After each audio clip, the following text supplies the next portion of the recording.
msingi, kabla sijahitimisha kwa maombi yale, ningependa kusema I'm serious, my friend, my brother, my son, my daughter, my sister, I am serious. I'm saying hakuna jeshi la kutushinda. Hakuna jeshi la kutushinda. Nasema toka ndani ya moyo. Imeandikwa, usilitaje bure jina la Bwana Mungu wako. Haijaandikwa kama sheria au kama andishi. Imeandikwa kama moja ya amri ya 4. Usitaje bure jina la Bwana Mungu wako.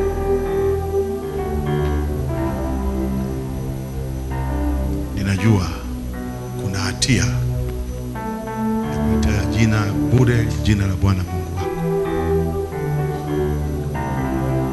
Iko hatia. Na wengi amri hiyo wameipuuza. Hawaiishi wengi. Wanatajataja Mungu bure tu. Mungu ananionyesha, Mungu anasema, na haki ya Mungu tena bure bure tu. Mungu alijua jina lake lina heshima, lina thamani kubwa. Hakutaka litajwe bure, akaitungia amri lisitajwe bure ili jina. Usitaje jina bure la Bwana Mungu wako. Kwa najua ninachokisema. Nasema toka ndani ya moyo wa Mungu Baba, kama ishivyo Bwana wa majeshi na jina lake lilivyo na heshima, hakuna jeshi la kutushinda.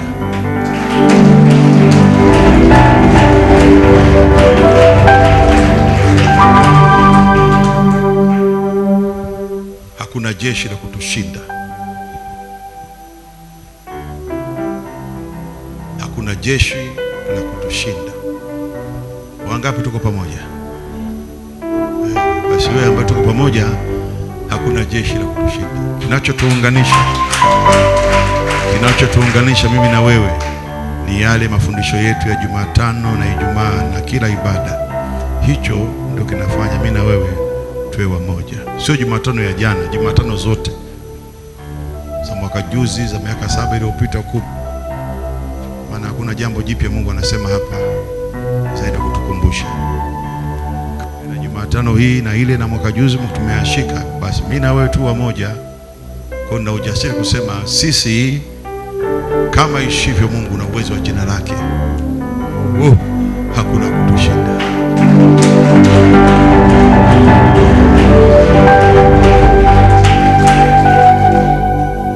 Hakuna jeshi la kutushinda.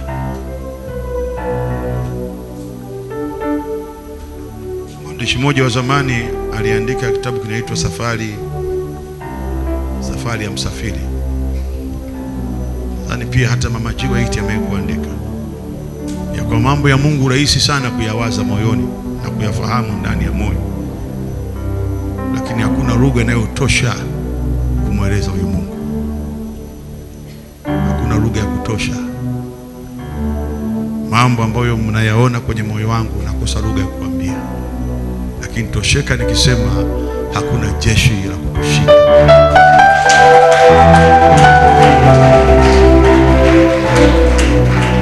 Hakuna jeshi la kutushinda. Bwana Yesu asifiwe.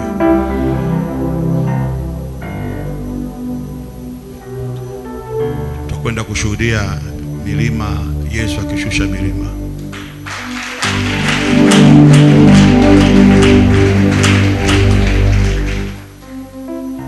Naenda kushuhudia mwalimu akishusha milima.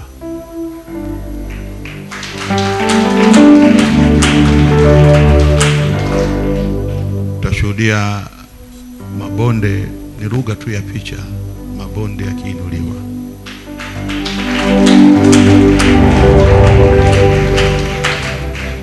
Uzuri wa Baba wa mbinguni ni mpiganaji, ni mwalimu mzuri, ni mlezi mzuri, anajua kutimiza alichokusudia kwa watu wake. Baba akikupenda wanafanya effort zote ili kutimiza alichokusudia kwako. Hata kuna mahali unakosa, atakufundisha tu. Kwa kwa maana Mungu haogopagi kukaa na mtu aliyeharibika. Hata sisi wengine, mimi mzee wako, siogopi kukaa na mtu aliyeharibika.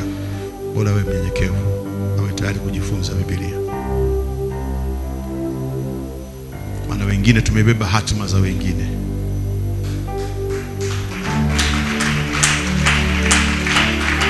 Hata kama mtu ameharibika, anaonekana hafai, hatima yake Mungu amekupa wewe, umsaidie, umtengeneze ili atimize ndoto zake. Bwana asifiwe. Nimesikia ushuhuda wa kijana mmoja amekaa pale, amenunua gari. Ananiambia, mzee wako, sikutegemea kuwa na gari mimi, lakini mzee amenisaidia mafundisho, amenisaidia maombi. Leo angalau na mimi na vimba barabarani.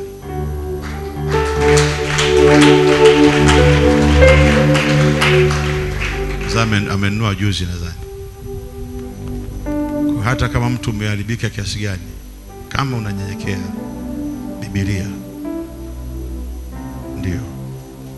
ndio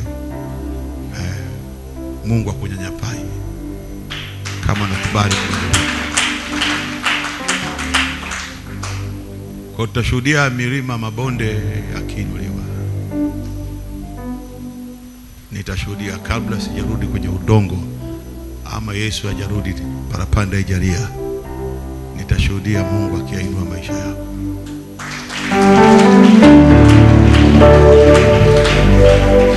Na hata tutasema kama Simeon alionya na Roho Mtakatifu ya kwamba hutaonja mauti hata uone ukombozi wa Israeli. Nami nasema sintaonja mauti mpaka nimeona awamu ya pili ya kuinuliwa kwako.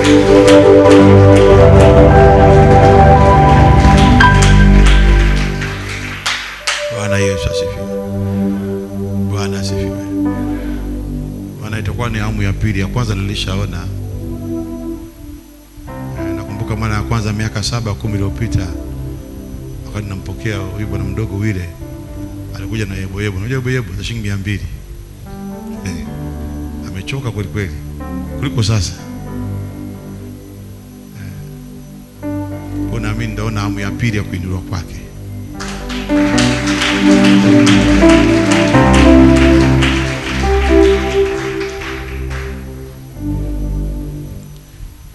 Baba anasema ataamuru, lugha rahisi anasema ataforce baraka zikuandame, atalazimisha baraka zikuandame, zikufuate, atalazimisha, ataforce. Wapendwa, huyu ni Mungu. Huyu ni Mungu.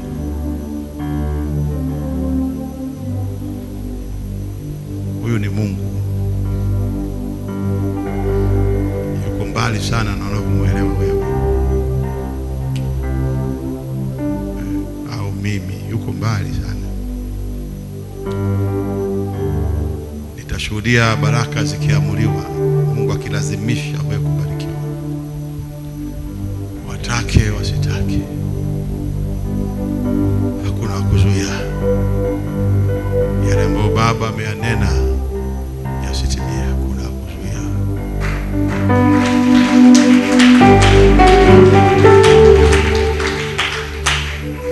Tumeingia malangoni mwa Baba kukataa kuzaa mapoza.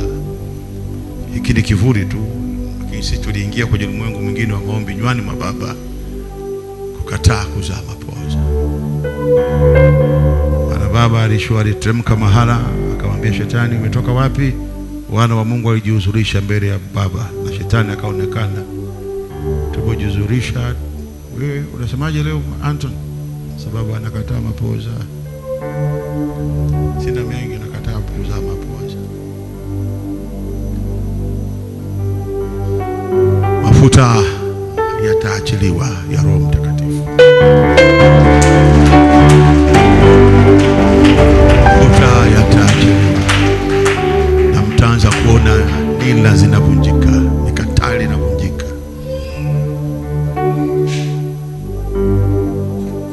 Namjua ninayemwamini, anamjua anayemtumikia. Oh, haleluya. Oh, haleluya. Hajawahi kusema uongo mtakatifu wa Abraham.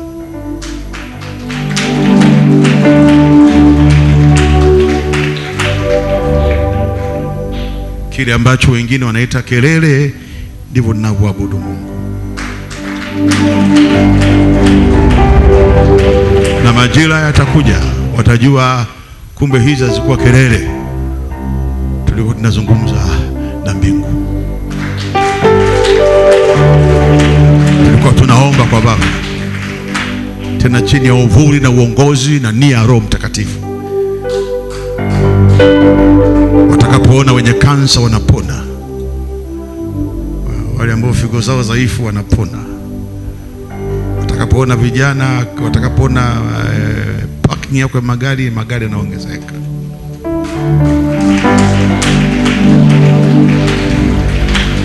Safari za Ulaya na Amerika zinaongezeka, safari za China zinaongezeka. Akili na busara ya maamuzi inaongezeka. Uwezo wako wa kudhibiti hisia za kijinga unaongezeka, kwamba tena uishi kwa msimuko, unaishi kutumia fikra, unafikiri kwanza ndio unaamua. Yote hayo Mungu anaongezeka. Maana tukisema haya, usianze kuwaza kwenda kuchukua bidhaa China. Anza kwanza kuchukua bidhaa Kariakoo, mjinga wewe. Ufalme wa Mungu unaanza kama chembe ya dani. Usiende mahali ukakopa mtaji wa milioni 10 wakati uje kufanya biashara za 300,000, mjinga wewe. Afu nasema mzao pako msatu tunaongezeka. Sina maana hiyo. Ndio maana achomekea na akili zinaongezeka na uwezo wa fikiri unaongezeka. Amen. Usiamue kwa emotion, amua ukiongozwa na fikra sahihi. Yesu anasema wewe na busara, wewe na akili. Na mimi nakuombea Jumapili leo, kwa mengi au kwa machache, Mungu anakuleta hapa kufinyange, akutengeneze upya, akujalie akili. Bwana Yesu asifiwe. Ndipo atajua Jumapili ya leo ya tarehe 15, 16, 11 hatulikuwa tupigi kelele. Tulikuwa tunaongea na Mungu wa mianga, Mungu wa radi aliyefanya mbingu na nchi.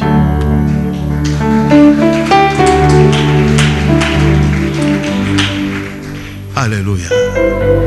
Haleluya. Haleluya. Milima ile mirefu kabisa, kwa upanga mkali ukatoa kuwili, Yesu mwenyewe Mgalilaya mwenyewe anakwenda kuiporomosha.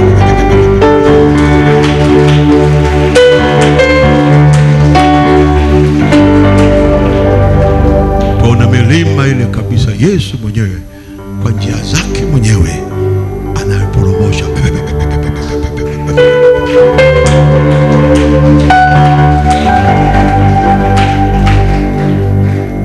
Anaiporomosha, inatitia kiburi cha milima. Nasema nabii Ezekiel, kinaporomoshwa chini kwa makali ya upanga. Anaporomosha mwenyewe kwa ajili yake mwenyewe.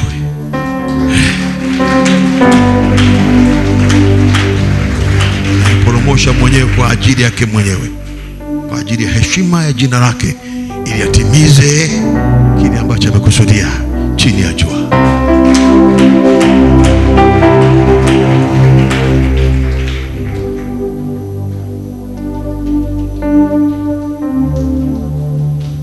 Bwana Yesu asifiwe. Ni lugha ya mfano, nakosa lugha mzuri, lakini dunia inaelewa, ulimwengu unajua, ulimwengu ule hata wewe unajua, hata kama sio sana kunaelewa ninachozungumza. Milima inakwenda kupomoka yenyewe.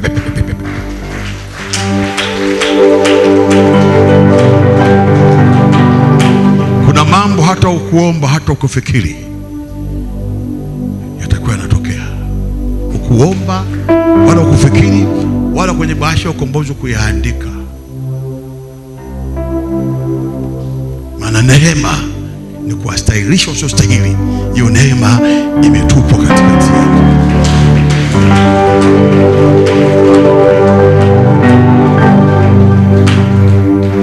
Bwana Yesu asifiwe. Bwana asifiwe. Bwana asifiwe. Haleluya. Sasa ningeliomba, nimejenga msingi huo, ibada kisha utahitimisha kwa hapo. Hakuna jeshi la kutushinda, hata kama mazingira si rafiki sana, naye mbona nayasema haitazuia Baba kuyatenda ulichokusudia. Hata kama huko ulikotoka hakufanani na ninachokisema, usijali. Usijali haya mambo. Mungu anasema mambo ambayo hayapo kana kwamba yamekuweko. Mkumbuke Ibrahimu, baba wa imani, alikuwa na miaka zaidi ya 90. Baba na mwahidi utapata mtoto mwanamume. Abrahamu aliamaka, akamwambia, itawezekanaje mzee wa miaka nikapata mtoto, na mke wangu Sara ni miaka sasa amepita taratibu za wanawake. Baba akasema, kile ambacho hakiwezekani kwa wanadamu, kwa Baba kinawezekana.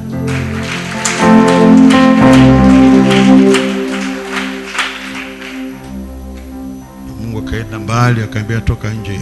Ulikuwa ni usiku. Abrahamu akatoka nje. Baba akasema, unaona nyota za anga?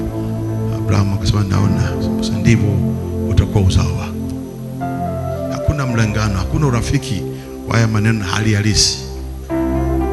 Wanao watakuwa wengi kama mchanga wa bahari, na mataifa mengi watabarikiwa kwa wewe.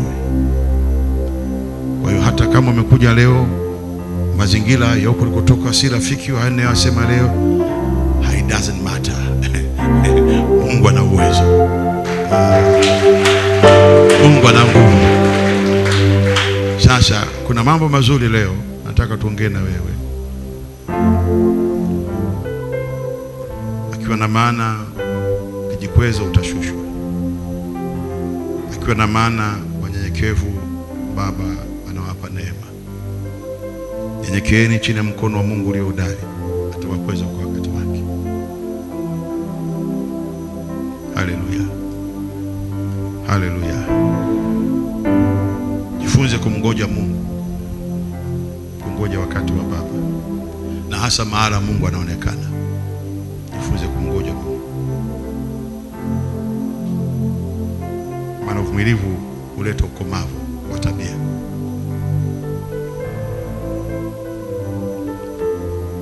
Ni misuli ya kuhimili baraka zinazokuja. Baraka zikija ukiwa bado huna misuli, unaweza kutitia na kuanguka. Ukialikwa mahala, Yesu anasema keti kiti cha nyuma, ili mwenyewe aliyekualika ndio aseme kaa mbele. Kuna maana kunyenyekea. Haleluya. Lakini mwalimu alisema, nimewapeni talanta, nendeni mkaifanyie kazi, mkawazalishe, mkamletea Baba matunda na mazao. Lakini ndiye aliyesema hakuna pando asiyopanda Baba ambayo itang'olewa. Yesu mwenyewe ndiye aliyesema mbingu zitapita, lakini maneno yangu hayatapita kamwe. Hata nukta moja ya Torati haitatanguka hata yote yaishe kutimia. Sikuja kutangua Torati ya Musa, bali nimekuja kuitimiza. Manabii kama Isaya walimuita yeye ni jiwe kula pembeni. Yeye ni jiwe kula pembeni, ambao washo walikuwa wamemkataa, lakini leo limekuwa jiwe kula pembeni.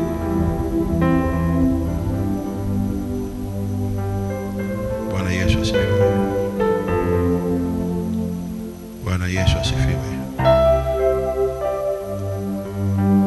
Tulimsoma wiki iliyopita, alipanda mlimani kwa maana ya faraga na maombi.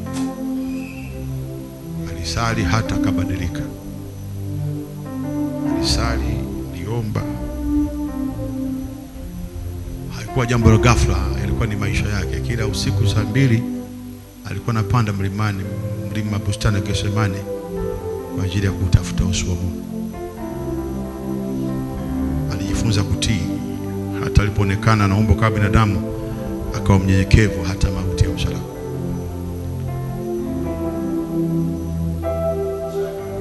Akabadilika, nuru yake, mavazi yake akawa meupe, asivyoweza dobi yote kufanya hivyo.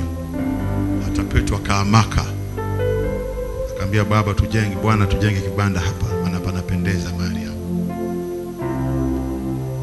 Nakadhalika.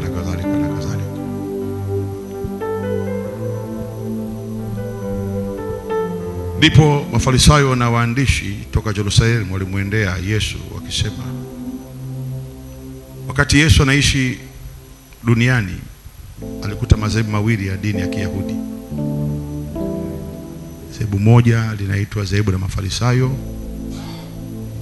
moja linaitwa Masadukayo. Tofauti yao, Mafarisayo ni dhehebu la Kiyahudi, wanaamini Torati, lakini wao wanaamini watu wakifa siku ya kiyama watafufuliwa. Masadukayo wanaamini watu wakifa ndio habari zao zimekwisha. Kwa ukisoma habari za Masadukayo na Mafarisayo, yalikuwa ni madhehebu mawili ya Kiyahudi ambayo Yesu aliyakuta, kama Anglikana na Moravian au Sabato na Mennonite. Madhehebu yote haya yalikuwa ni ya Kiyahudi, lakini alikuta kundi la wanasheria, walikuwa ni waandishi wa sheria za Musa. Watu wana wanasheria, wengine wanaitwa Mafarisayo, wengine Masadukayo. Walikuwa ni madhehebu.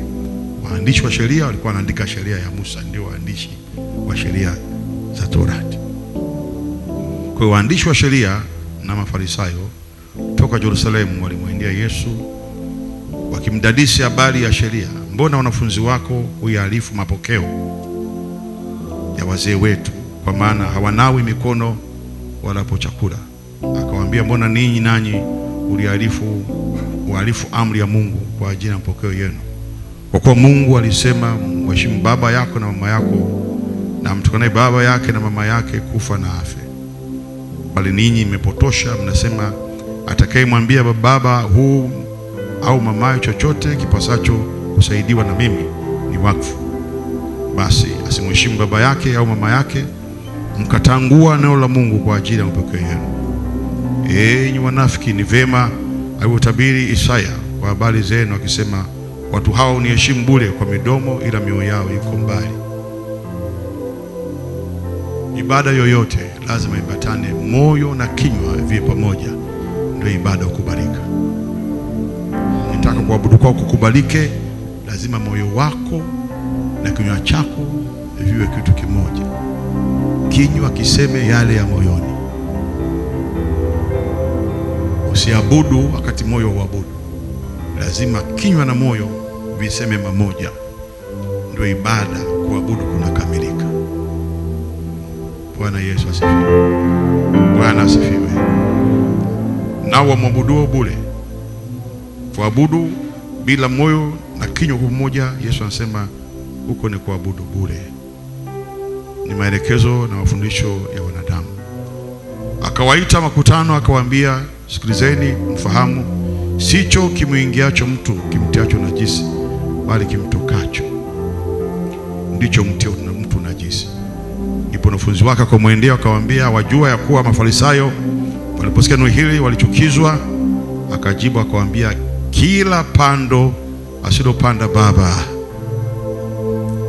yangu wa mbinguni litangolewa. Akajibu akawaambia, kila pando asilopanda Baba yangu wa mbinguni litangolewa. Kila pando asilopanda Baba wa mbinguni litangolewa. Sema itangolewa. Sema itangolewa. Rudia kwa sauti kabisa kabisa. Sema mara 7 itangolewa. Mara ya pili, mara ya 3, mara ya 4, mara ya 5, mara ya 6, mara ya 7. Kila pando Baba litafanya nini? Litafanya nini?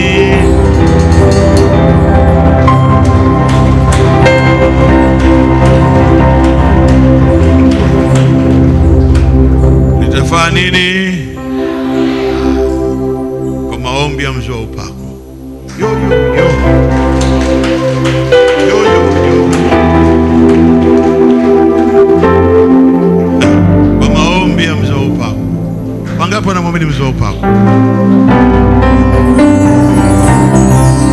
Kila pando asilopanda Baba kwenye maisha yako na ya kwangu hapa kwenye madhabahu ya Mamre, kila pando asilopanda Baba, huyu Yesu ataling'oa.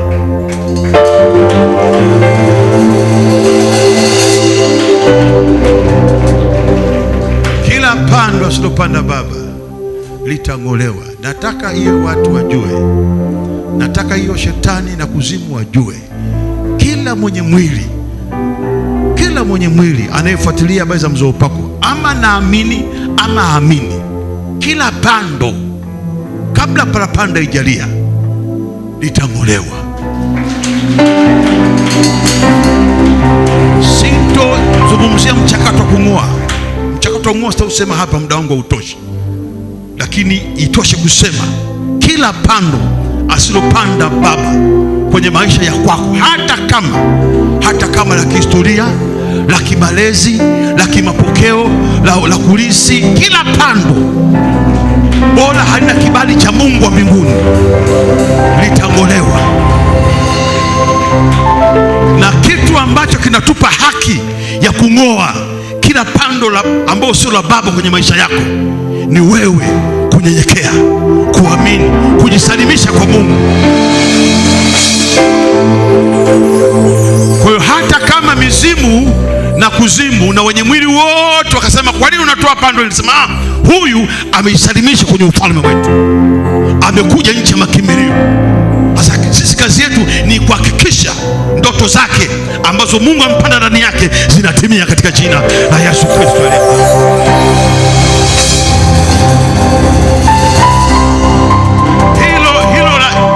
Ukitoka kwenye ibada ya leo na kwenda nyumbani, ondoka nalo, nenda nalo. Sitazungumzia mchakato, maana mchakato hata mimi sifahamu yote. Mungu ametuficha, hatujui njia zake. Amesema mwenye haki anaishi kwa imani. Baba akisema kila pando litang'olewa, itakuwaje? Sio kazi yangu, ni kujua tu pando hilo hajapanda Baba litang'oka. Yo katika jina la Yesu aliye hai. Kule Yohana mlango wa 9, mtu mmoja kipofu, wanafunzi wakauliza Yesu, ni nani ametenda dhambi? Ni huyu kipofu wa wazazi wake? Mwalimu akasema, si huyu wala si wazazi wake, amepata haya ili utukufu wa Mungu upate kuonekana. Yako matatizo mengi tunapitia ili Mungu azilishe utukufu wake. Halo, unapitia shida zingine ili Mungu azilishe utukufu wake. Ndio maana Biblia inatutuma tuwe watu wa kufikiri, tusiwe na maamuzi mamoja kama mnyama au kama mashine. Likija jambo usiseme haraka, Mungu ameniacha, Mungu hayupo. Fikiri yako mengine yameruhusiwa ili Mungu ajidhihirishe.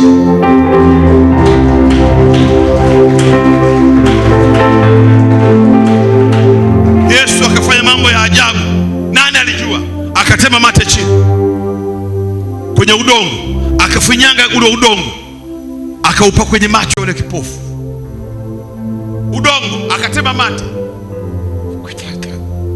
Mtu ni afya jamani, mate tena akapa kwenye macho, akamwambia kipofu, nenda kanawe Siloamu. Kuna mambo utenda Mungu, mengine jiongeze. Baba amepaka macho matope kwenye macho, kunawa ni zamu yako, jiongeze, nenda kanawe Siloamu. Rahisi hivi tu, yaani mate baba, upofu tangu kuzaliwa, ni kanawe tu, nenda kanawe Siloamu, nenda kanawe Siloamu. Yo, asante Yesu, katika jina la Yesu. Nani kama Yesu? Sema nani kama Yesu? Nani kama Yesu?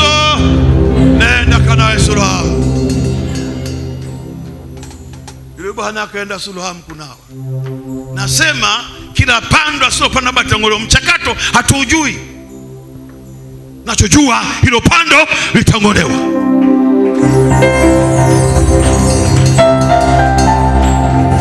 Hilo pando ambalo Baba hajapanda litang'oka, litang'oka. Obama ajue, Putin ajue, Trump ajue, Uhuru wa Kenya ajue, mwili wa Ronald Reagan wa Amerika ujue, mifupa John Kennedy ijue kwamba mzee Upako amesema huko bonde la maombi, kila pando asiyopanda Baba litang'oka. Na sio tu Trump, hata nyangumi anayekaa ndani ya virindi vya mto bahari Atlantic au bahari ya Hindi, kule ndani nyangumi, samaki usa nyangumi, samaki kabisa ijue yuko mtu mmoja huwa anaongea na Mungu wa mbinguni, amesema kila pando asiyopanda Baba, asante, litang'olewa.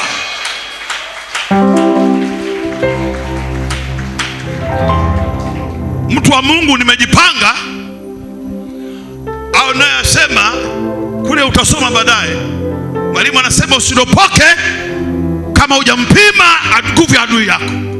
Huwezi kumfunga mwenye nyumba kama hujajiridhisha kwamba nguvu zake ni haba kwako, maana ukishindwa itakuwa aibu kwako. Nimejipanga, nimejizatiti, niko bomba, niko imara kama chuma cha pua. Asante, nina hakika na ninachokisema. Tena Baba ameapa, ameamuru amri 14, usitaje bure jina la Mungu wako.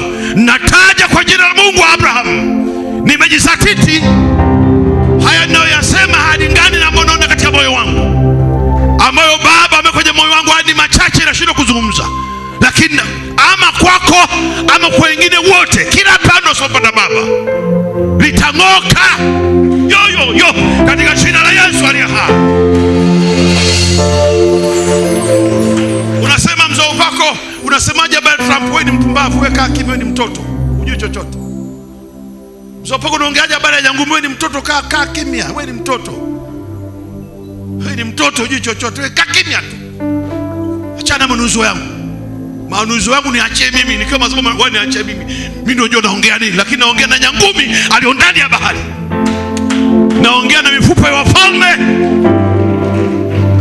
Mifupa ya wafalme kina John Kennedy, hata ya Hitler, dikteta wa Ujerumani.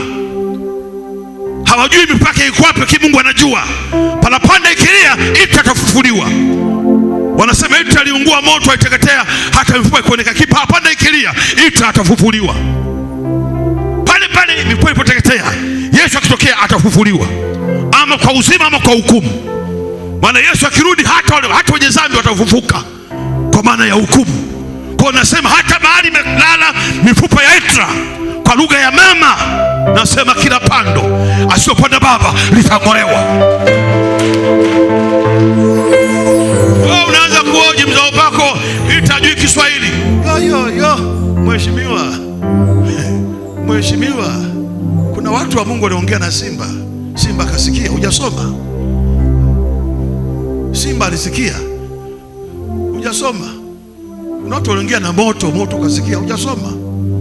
Kuna watu waliongea na punda, punda ikasema, hujasikia wewe? Sembuse Mjerumani si Kiswahili, atasikia tu Kiswahili.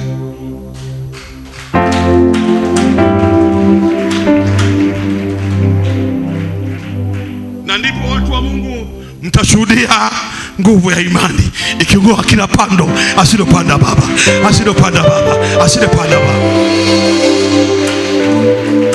Haleluya! Nani alijua watu wa Mungu kwamba yale mate yanakwenda kuunganisha mishipa ya neva? Hivi unajua kwa nini ni free down? Ukisoma sayansi ni free down, ni mchakato mkubwa, mpaka oni ni mchakato mkubwa. Vifaa vyote vimeshindwa kurudisha muono wa Frida.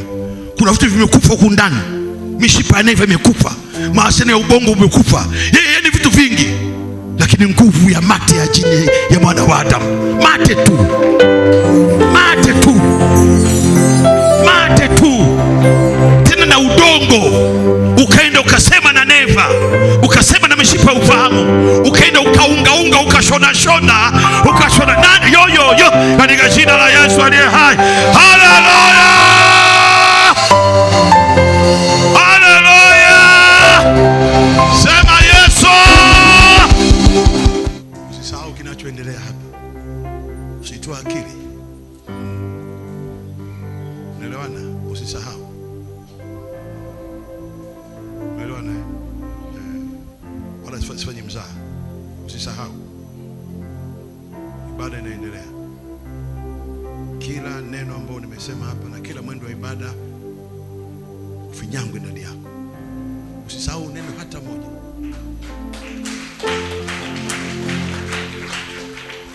Unajua mimi sio mtoto mimi sio mbili kijana sina emotion.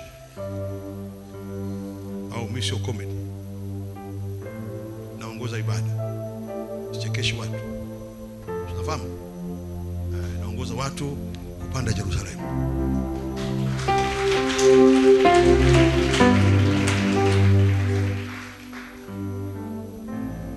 Kwa tumesema nafuu kutane na mabomu ya maangamizi ya Wachina kuliko kutane na silaha ambazo Paulo anazisema, ambazo zikafunga makono ya simba na zikafunga marango ya kuzimu. Mwalimu wa kutabainisha alisema tu marango, lakini Paulo akanyumburua, akafanua, akasema hayo marango ambayo mwalimu aliyasema ni majeshi ya pepo wabaya katika ulimwengu wa roho, ni wakuu na masultani katika ulimwengu wa roho, ni mamlaka za giza, marango manne. Zile silaha ambazo mtume anazisema zinazidi. Mwaka jana wa China wameonyesha uwezo wao wa nuclear, dunia iliogopa. Sasa nuclear ya China haifiki hata chembe ya mabomu ya nuclear ambayo Musa aliyapiga katika nchi ya Misri wakati wa Farao. Moses alipiga kombora moja tu, bahari ya Shamu ilinyamaza kimya. Joshua alipiga kombora moja tu, jua likasimama. Jua lilisimama. Elia alipiga kombora moja tu, moto ulishuka. Moto ulishuka na Israeli nzima wakarejea kwa Mungu wa mbinguni. Sasa kwa mambo yamefichwa yao katika ulimwengu wa roho uyaoni, unaweza kusani pangie mzopako hapa anaongoza ibada ili kupata waumini. Yo Baba aliniita tena kwa majina nimtumikie. Nimtumikie. Nimtumikie. Niwe sababu ya kujizirisha na dunia ijue. Ndio maana tunataja makaburi ya wastahiki wa dunia kina Kennedy. Tuna misameti yetu huko. Baba anajua. Baba anajua. Ninaona utukufu wa pili utazidi wa kwanza.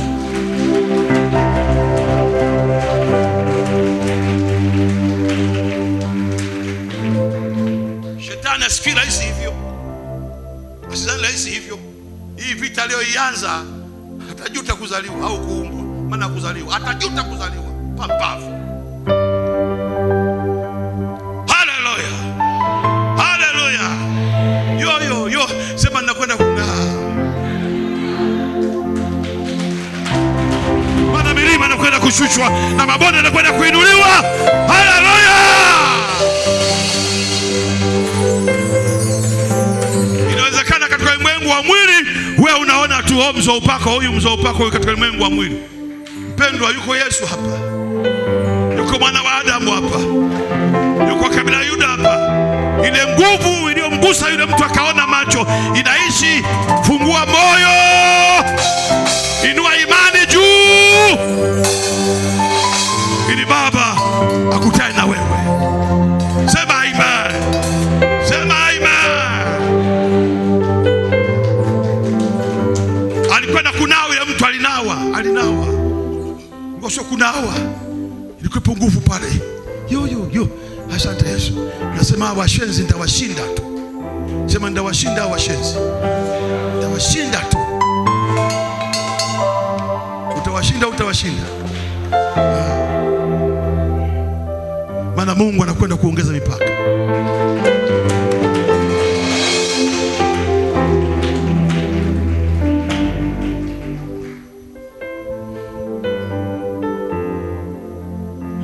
Nakuombea dua dadangu Makeshi. Mungu akurehemu wewe na watoto wako na wajukuu zako. Hatua zote ambazo umepiga hapa kwa miaka zaidi ya 10, Baba kulipe kiwango chako cha kusindiliwa na kumwagika katika jina.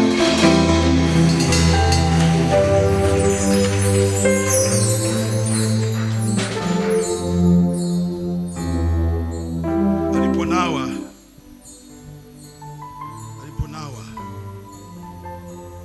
haikungoja kesho, haikungoja baadaye, akaanza kuona.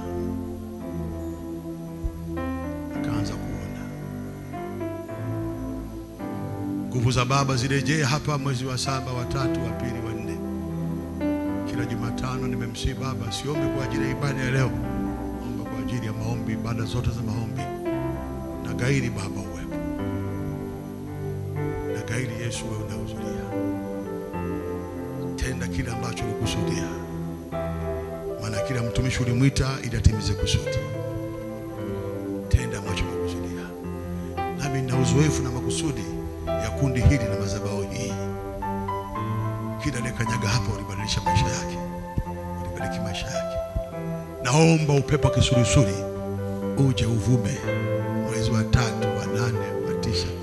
Kila wakati naposali, napoabudu, nisiabudu katika hali ya ukame na mazoea ya udini. Nataka katika utepetefu na utepetepe wa Roho Mtakatifu udumu daima hata pale atakapolia. Kila maombi nayoomba Baba yatumie kuvunja nira na mikatale na kila namna ya utumwa. Yule mtu aliona pale akaanza kutazama pale.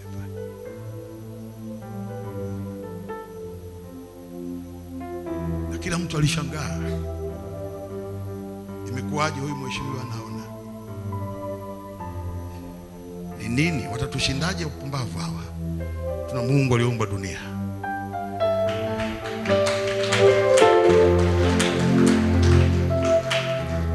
Tushindaje wajinga hawa? Tamshinda nani? Hawa wajinga watatushinda kweli? Watatushindaje? Na Mungu aliyeumba dunia.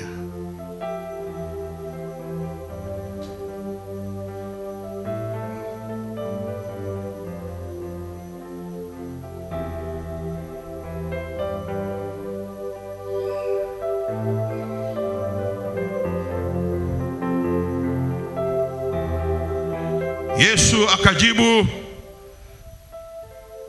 akasema, huyo kutenda dhambi wala wazazi wake, bali kazi ya Mungu ipate kuzalishwa ndani yake. Kwa hiyo naomba futa sana habari ni dhambi za kulisi futa. Sio wewe, sio wazazi. Yamekuta hayo leo, kuta ili kazi ya Mungu izalishwe ndani yako. Mtu asikutie hatiani na makosa ya babu na mababu. Achana na injili nyonge hiyo. Wewe tafuta majibu kwa njia ya maombi. Tuna Mungu ambaye huwa anabadilisha historia.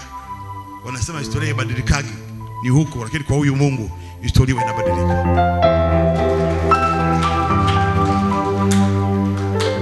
Imetupasa kufanya kazi zake. Yeye alinipeleka madam ni mchana, usiku nakuja, hasipoweza mtu kufanya kazi. Muda nilipo duniani mimi ni nuru ya ulimwengu.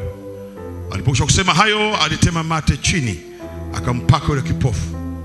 Mwalimu alikuwa mtu wa ajabu sana. Alisema kwanza mambo yake tena ya kutisha na kushangaza. Madam niko duniani mimi ni nuru ya ulimwengu. Lakini hata hana mahali hata pakulaza kichwa chake. Analala mlima Mizeituni, Getsemani. Afu anasema ni nuru ya ulimwengu.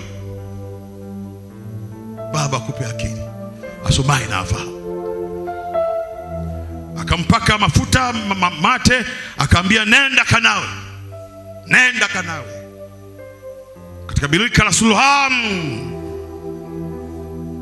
Basi akaenda kunawa, akarudi anaona.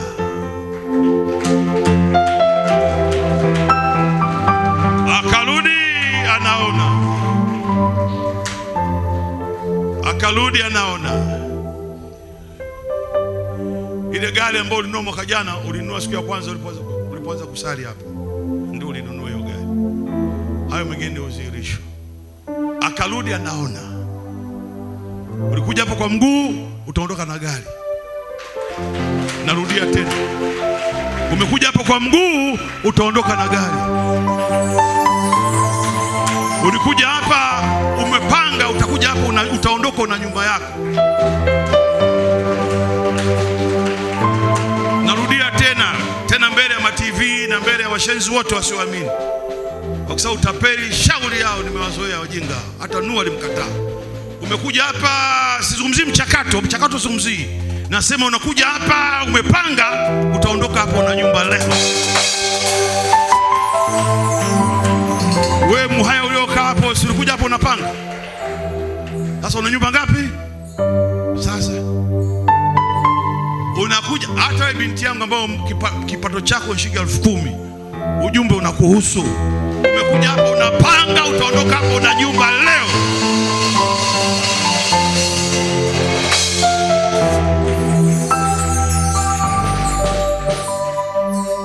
Twende wote ziwa Tanganyika, twende wote ziwa Victoria, twende wote kule juu Greenwich, juu twende wote.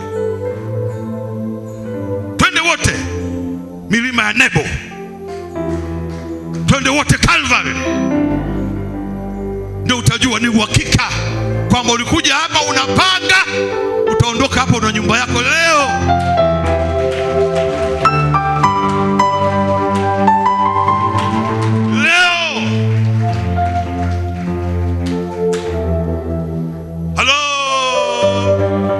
Alikwenda kipofu, akarudi anaona. Yesu ni jana, leo na hata milele.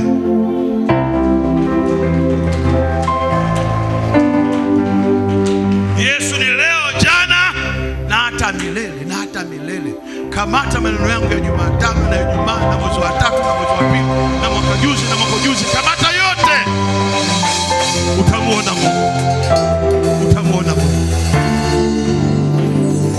Hizi nguvu ambazo Mungu anaachilia hapa, kuzimu kuna tetemeka, kuzimu kuna tetemeka, kuzimu kuna tetemeka, kuzimu kuna anja, kuzimu kuna babaika.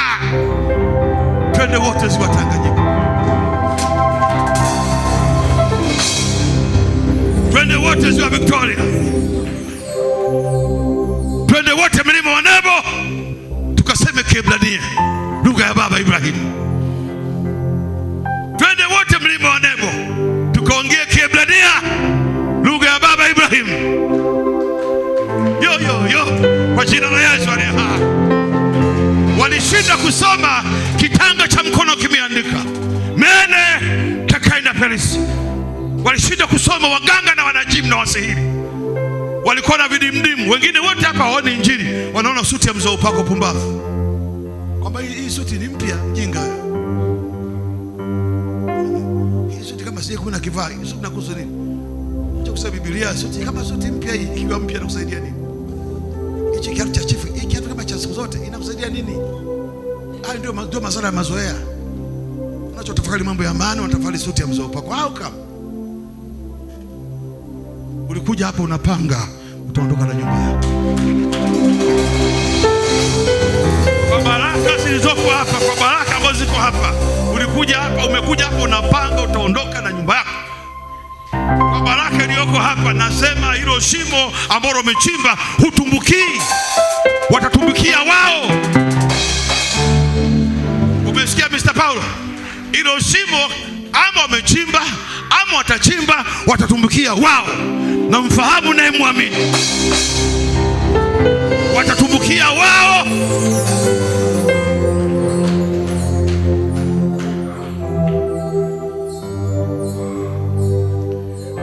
majirani zake na wale waliomuona zamani kwa ni muombaji wakasema, je, huyu sio yule aliyekuwa akiketi kuomba?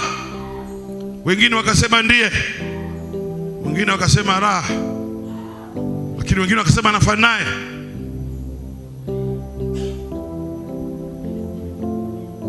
Maana hata sura yake imeng'aa sasa. Unajua mtu macho yakidumbukia sana sura inaharibika, lakini sura ikaanza kung'aa, macho yamerudi mahali pake. Mungu akasema ndiye, mwingine akaanza kubishana, yeye akasema ndio mimi. Ndio mimi. Caterpillar, SMG, Transformer, Supercharge, Terminator. Hallelujah! Hallelujah! Asante Yesu. Imekuwaje mzao upako wa umini wako wote kama makesi hazeeki yuko vile vile miaka yote? Imekuwaje mtu Yesu? Imekuwaje mzao upako? Imekuwaje mzao upako binti yako Amina alikuwa na gari moja sana, magari 7. Imekuwaje huyu Yesu? Kaka huyu Yesu. Imekuwaje mzao upako Taite anamiliki maskani ya 25? Imekuwaje huyu Yesu? Huyu Yesu. Tulikwenda Atlantic, tukaenda ziwa Victoria, tukaenda ziwa Tanganyika, tukaenda Geni Uchi kwa juu, tukaenda milima ya Golani, tukaenda milima ya Nebo, tukaenda milima ya Sinai. Tu Yesu akainua watu wake na kuwabariki na kuwaponya katika jina la Yesu aliye hai. Hallelujah. Sema asante, naomba ukae. Hallelujah. Huyu Yesu. Huyu Yesu. Oh, huyu Yesu. Oh, raboshanda rababa. Hayomele. Hallelujah. Hallelujah. Yani sijui kama mwenzangu umekaa hapo unasikia raha kama mimi. Yani nasikia raha kumtaja tu Yesu. Nasikia raha moyoni. Oh, nasikia raha mimi. Oh, nasikia raha mimi. Oh, nasikia raha mimi. Nasikia raha moyoni mimi. Oh, hallelujah. Hallelujah. Hallelujah. Naona kuna kitu kinanigusa ndani kule. Naona kuna kitu kinanigusa kule ndani moyoni. Nasikia moyoni kuna kitu kinanigusa nikimtaja Yesu. Naona kule moyoni kuna kitu kinanigusa. Kuna nguvu inanitokea. Hallelujah. Hallelujah. Hallelujah. Sema naomba ukae. Oh, hallelujah. Oh, hata nashindwa. Hata nashindwa. Hata nashindwa. Hata nashindwa. Hata nashindwa. Oh, hata nashindwa. Hata nashindwa. Hata nashindwa. Hakika mpumbavu amesema hakuna Mungu. Kila asiyesema hakuna Mungu, mfalme anasema huyu ni mpumbavu. Mfalme wa Israeli anasema huyu ni mpumbavu. Oh, hallelujah. Na nitaja Yesu, nasikia moyoni kule kuna nguvu inanigusa, kuna furaha inatokea, kuna amani inatokea. Hallelujah. Hallelujah. Hallelujah. Nami nguvu ndaitumia kuunguza uchawi, kufuta laana zote za kichawi kwa jina la Yesu aliye hai. Hallelujah. Huyu mtu wa Mungu nimeweza kusema, akasema huyu Yesu. Ilikuwaje? Unaona Yesu, yule Yesu alifanya matope akanipaka machoni, nikaenda Siloamu. Akasema nenda ukanawe. Nikanawa. Basi nikaenda kunawa. Nipo nawa tu nikapata kuona. Nini kimetokea? Mchakato ulikuwaje mpaka unaona? Sijui. Nikashangaa ninaona. Njia gani ametumia mpaka nikapona? Sijui. Mimi ndio natuma tope, nikanawa, niko naona. Kwa Mungu 7 jumlisha 7 ni 500. Kwa Baba 7 jumlisha 7 ni 500. Kwa Baba 2 mara 2 ni 18,000. Asomaye na afahamu. Asomaye na afahamu. Ndio maana alisema bikira atachukua mimba, hiyo ni 7 mara 7 500.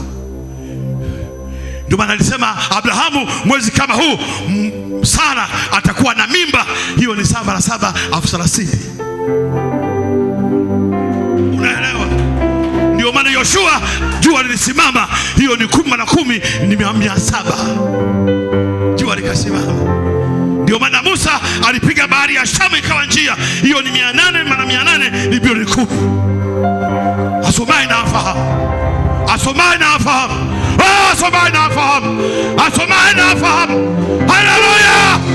Haleluya! Haleluya! Haleluya!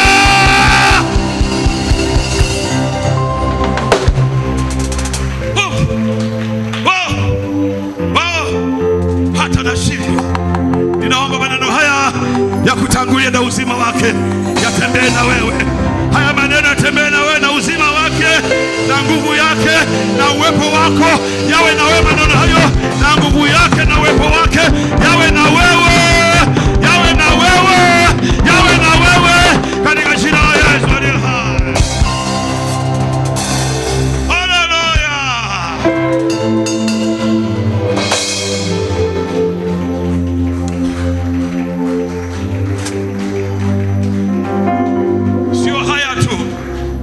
Sio maneno ya leo tu, maneno yote ambayo mtumishi wa Mungu Billy Graham alihubiri Uingereza, Amerika, Yugoslavia, Canada yatembee na wewe. Sio haya tu ya kwangu, maneno yote ya Jim Swaggart mtumishi wa Mungu alihubiri Amerika, alihubiri kusini mwa Afrika yatembee na wewe. Si haya tu, maneno yote ya Ronald Bonke mtumishi wa Mungu alihubiri Zambia, Uganda, Nigeria, ile nguvu maneno ya Bonke leo na mtumishi wa Baba yatembee na wewe. Sio ya Bonke tu, maneno yote ya Moses Kulola mtumishi wa Baba itembea Tabora, Mwanza, Bukoba miaka ya 70, akaenda Mbeya, akaenda Songea, akaenda na Mtumbo. Ile nguvu ya Kulola ya Moses Kulola itembee na wewe, itembee na wewe, ikuatamie katika jina la Yesu aliye hai. Haleluya! Moses Kulola mwaka 85 Temeke alihubiri mbele yake palikuwa na mtoto wa Mdachi alikuwa ni daktari wa Mwalimu Nyerere. Anakaa Kibango hapa, ni marehemu sasa. Daktari wa Nyerere, Mdachi, mwanae ameugua, ameparalyze, amegeuka kama mnyama. Wakampeleka Ujerumani kutibiwa, kashindikana. Wakampeleka Temeke. Wakati Moses anahubiri na anaomba, mtoto wa Mdachi alisimama akaanza kuzungumza. Mwaka wa 5 akaenda shule akasoma. Nasema hiyo nguvu itembee na wewe, itembee na wewe, itembee na wewe, kwa jina la Yesu aliye hai. Haleluya!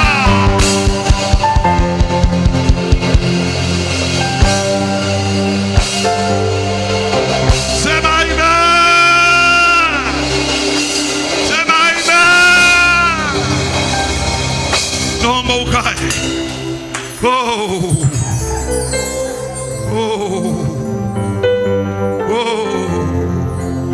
Mungu anaishi. Mungu anaishi. Mungu anaishi hata milele. Pendo la Mungu Baba vikao sisi sote na kila pando asoma na Baba kwa moto wa damu ya Yesu unang'oka leo. Unang'oka leo. Unang'oka leo. Roho ya ulevi kwa watoto wangu unang'oka leo. Roho ya ukahaba unang'oka leo. Roho ya kiburi unang'oka leo. Roho ya umasikini unang'oka leo.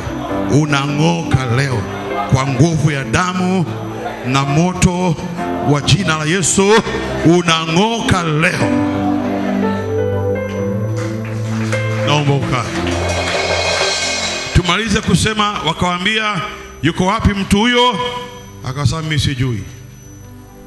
Basi wakampeleka kwa Mfarisayo yule aliyekuwa kipofu zamani, kwa viongozi wa dini. Kama unavyojua viongozi wa dini hawa kila mzee upako, matapeli, filimasoni, wapigaji hawa. Na hii kitu haikuanza leo. Hiyo ndio tabia watu wa dini na madhehebu, wanatetea waumini wao wasihame. Wakampeleka kwa viongozi wao wa dhehebu lao.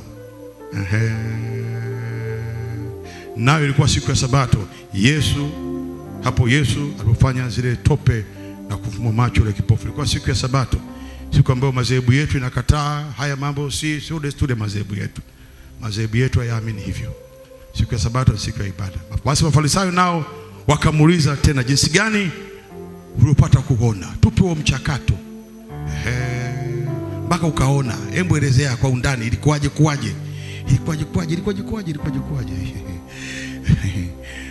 Akawaambia, alintia tope juu ya macho yangu nami nikanawa, na sasa naona. Very short story fupi tu.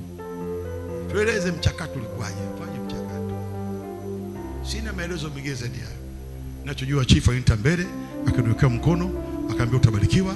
Nikatoka pale, nikaanza biashara, nikaanza kuinuliwa moja hapo moja. Sijui chochote kile.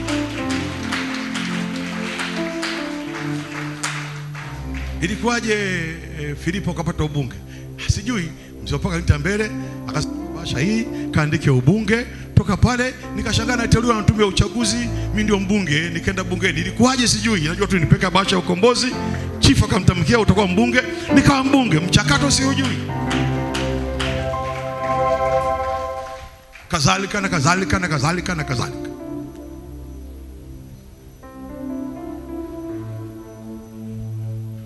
Ndivyo itakuwa leo na hata milele. Wakati baba anashughulika kung'oa mapando wasiopanda baba kwako, ndivyo itakuwa. Mbadamali ilikuwaje leo na gari una nyumba yako sijui. Nilikwenda kwa mzee pako kama mpangaji, nikashangaa milango ya kazi, baadaye jenga nyumba, baadaye gari. Ilikuwaje? Yani tunagaubaga sijui. Siwezi kuelezea kwa undani sana. Hata kama mazingira sio rafiki, haijalisha mapando asiyopanda baba, huyo Yesu anakwenda kung'oa kwa mkono wa chuma.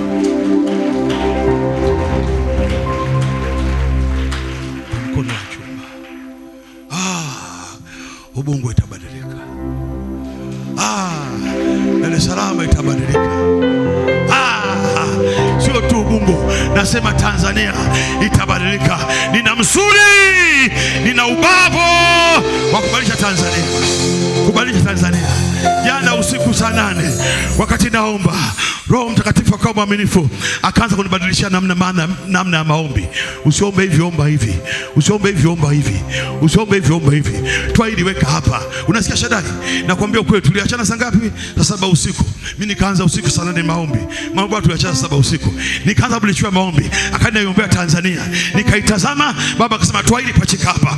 Pachika hapa. Nani anaweza kwenda ziwa Tanganyika hapa? Nani Mtanzania gani anaweza kwenda ziwa Tanganyika? Aseme su. Mtanzania yupi anaweza kwenda ziwa Victoria? Nani anaweza kwenda Victoria hapa? Nani anaweza kwenda bahari Antarctic? Nani anaweza kwenda hapa? Nani anaweza kwenda huko? Nani anaweza kwenda Nebo au akaenda mlima wa Sinai? Nani anaweza kwenda huko? Tutabadilisha namna mwenendo wa nchi na ubavu na msuri.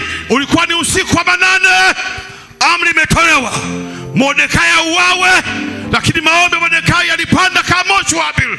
Usiku wa 8 malaika walishuka, wakaingilia kati mfumo wa utawala wa Shushani ngomeni. Hali ya nchi ya kesho ikabadilika. Walioandikiwa kuuawa wakaishi, walioandikiwa kuishi wakauawa. Huyu ndiye Mungu nayemhubiri. Huyu ndiye Mungu nayemwamini. Huyu ndiye Mungu nayemtumikia. Huyu anabadilisha gia angani. Anabadilisha gia angani. Anayatenda yasiyowezekana wala msifikiri. Kwa mzao upako sio, anasema silaha zetu zina nguvu katika Mungu. Si kwa majeshi wala kwa upanga, bali kwa Roho Mtakatifu tuna uwezo wa kuibadilisha Tanzania. Mwanza ikabadilika, Arusha, Dodoma, Shinyanga zikabadilika. Haleluya! Sema nakataa mapoza. Naomba ukae. Sasa nini niwekwa? Mimi wakati baba anasema na mimi, sasa mimi sio mchanga. Najua huyu Mungu anasema na mimi. Nikaanza kubadilisha na pachika. Yo, hamwezi kutushinda. Nisiwaseme wengine, mimi hamwezi kunishinda. Hakuna jeshi ya kunishinda. Hakuna jeshi ya kunishinda. Hakuna jeshi ya kunishinda. Mkiwa nyewe mmenishinda mimi nyinyi, jua nimemwambia Delila siri zangu kwamba vichungi 7. Kama si nitotoa siri zangu, hakuna kunishinda. Hamumnywei Samson nywele mpaka mwenyewe ameropoka siri zake. Hamwezi kunishinda ngo. Pumbavu. Hamnishindi ngo. Ukiona Samson umemshinda, jua mwenyewe ameropoka, kwamba siri zake ni vichungi 7 vya nywele. Basi kama hajaropoka, humshindi Samson, humshindi Mnaziri wa baba yule, humshindi yule, maana anaona Mungu wake. Sema hakuna kutushinda. Hakuna kutushinda. Hao ambao wanapanga mpango kutushinda, hao wanasema tutatushinda. Somea. Sema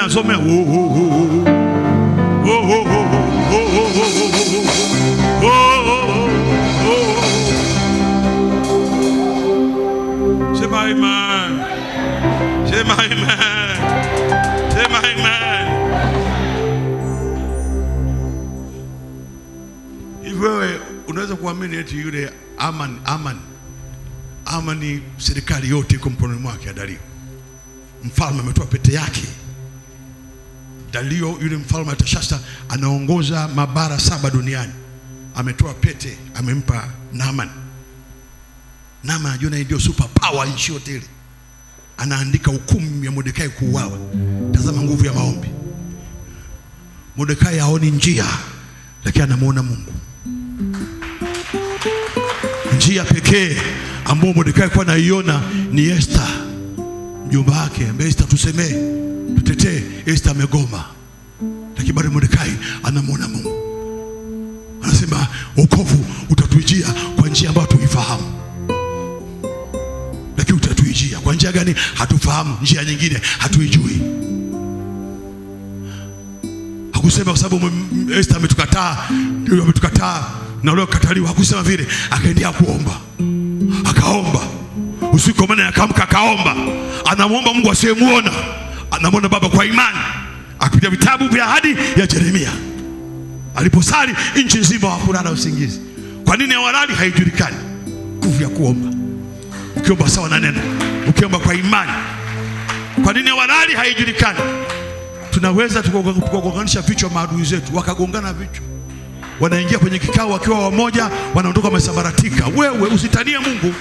Mungu ni zaidi ya wachawi. Nimesema hapa, nafuu kutana na bomu la Mchina, atomic bomb ya Mchina, nyuklia ya Mrusi, lakini usikutane na maombi ya Paulo akiwa gerezani. Maombi ya Paulo akiwa gerezani achana nayo. Maana hata wenye silaha walisalenda. Watu wana silaha wakasalenda. Sasa Paulo, tufanyaje tupate kuokoka? Kwa hiari yao. Haleluya. Haleluya. Wanaingia kwenye kikao, wanatoka wakiwa sio wamoja. Hata wenyewe hawajui kwa nini sio wamoja. Wanapigwa bonge la upofu. Wanapigwa bonge la bumbuazi. Akizi na wadidia wamesha saini. Umetangaza maazimio hadharani. Yo, anaitwa Mungu wa Elia. Anaitwa Mungu wa Elia huyu. Haleluya. Sema nakataa mapoza. Oh, haleluya. Haleluya. Haleluya. Mafarisayo, viongozi wa dini, wakasema mtu huyu ndio amefanya uone. Basi Mafarisayo wakasema mtu huyu hakutoka kwa Mungu, kwa sababu hashiki masabato. Wakasema awezaje mtu mwenye dhambi kufanya ishara hizi? Akasema wewe acha uongo. Mwenye dhambi afanye ishara hizi. Jamani, wajibu wale. Azawe acha huyu kutoka kwa Mungu, maana hashiki sabato. Mzao pako sio mhubiri, sio Mkristo, maana sio madhehebu yetu. Kwa sababu yeye sio Mkatoliki, basi sio mtumishi wa Mungu. Kwa sababu yeye sio Mlutheri, sio mtumishi wa Mungu. Kwa sababu yeye sio Mmoravian, sio mtumishi wa Mungu. Malasusa kwa sababu sio msabato, sio mtumishi wa Mungu. Pengo kwa sababu sio Pentekoste, sio mtumishi wa Mungu. Maandiko yanasema asiye kinyume chetu yupo pamoja na sisi. Mtu ambaye si kinyume chetu yu pamoja na sisi. Haleluya. Haleluya. Haleluya. Wakasema huyu Yesu hajatoka kwa Mungu, sababu asali na sisi. Akawaambia yule kipofu mara ya pili, wewe wasemaje? Wakamuuliza, wewe unasemaje? Mara ya pili wakamuuliza, unasemaje? Yeye katika yeye, wewe wasemaje katika habari zake? Kwa vile alivyofumbua macho akasema, mimi nasema ni nabii. Yeye mnasema huyu ni mbururu, mimi nasema ni nabii.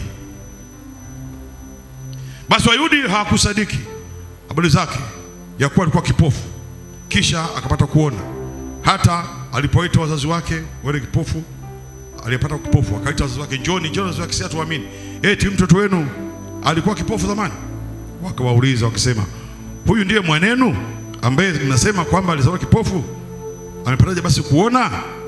Wazazi wake wakawajibu wakasema, tunajua ya kuwa ndiye mwanetu, tena kuwa alizaliwa kipofu, lakini jinsi anavyoona sasa hatujui, wala hatujui ni nani aliyemfumbua macho. Kutokujua nako ni tatizo. Muulizeni yeye mwenyewe, yeye ni mtu mzima, atasema yeye mwenyewe. Muulizeni mwenyewe, sisi hatujui. Wazazi wake walisema hayo kwa sababu waliwaogopa Wayahudi, kwa maana Wayahudi walisema, atakayemkiri Yesu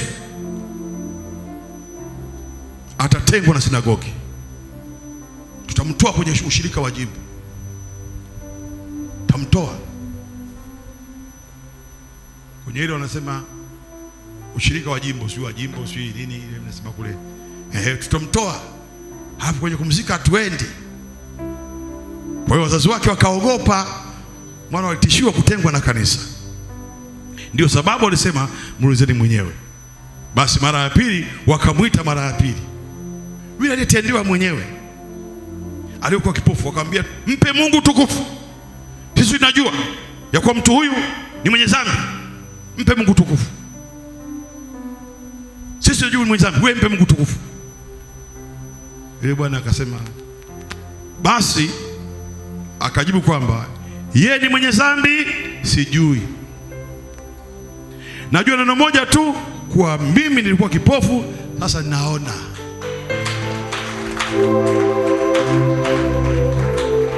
Mzee wako ni mlevi, sio mlevi, mimi sijui. Najua mimi Leticia nilikuwa na kansa, kaniombea nikapona. Mambo ya ulevi muulizeni mwenyewe huko, mimi sijui. Ndio maana yake. Mzee wako anakunywa pombe, mlevi, mimi sijui. Najua chifu aliniombea nikapona kansa. Basi hao mengine mnajua jina, mimi sijui. Mzee wako si mlevi, sijui. Mnajua akiimba, akihubiri nabarikiwa. Hao mengine mnajua wenyewe huko. Zaidi ya yote sije kumuona anakunywa pombe. Jamaa akasema, mimi sijui, msinisumbue. Alikuwa kipofu, sio mtu wa Mungu, shetani, mimi sijui. Neno moja najua tu, nilikuwa kipofu, sasa ninaona.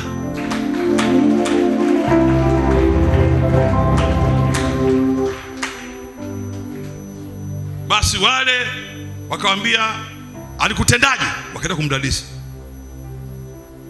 macho ulionaje? Hebu tasema ukweli. Akasema, nimekwisha kuambia.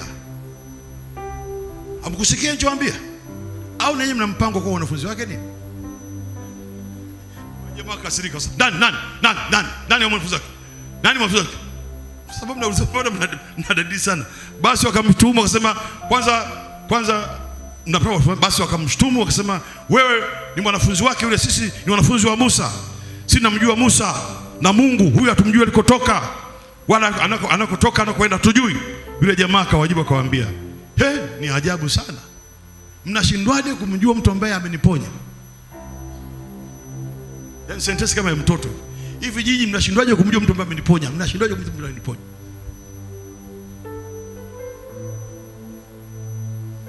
Tunajua kwamba Mungu wenye dhambi wasikii. Huyu amkuwa mwenye dhambi asingeniponya. Jamaa akasema, pumbavu, unamhubiri nani? Wewe una dhambi tu, mtoto mdogo, unatuhubiri sisi? Toka nje. Support ya mbali inatoka. Naona. Halo.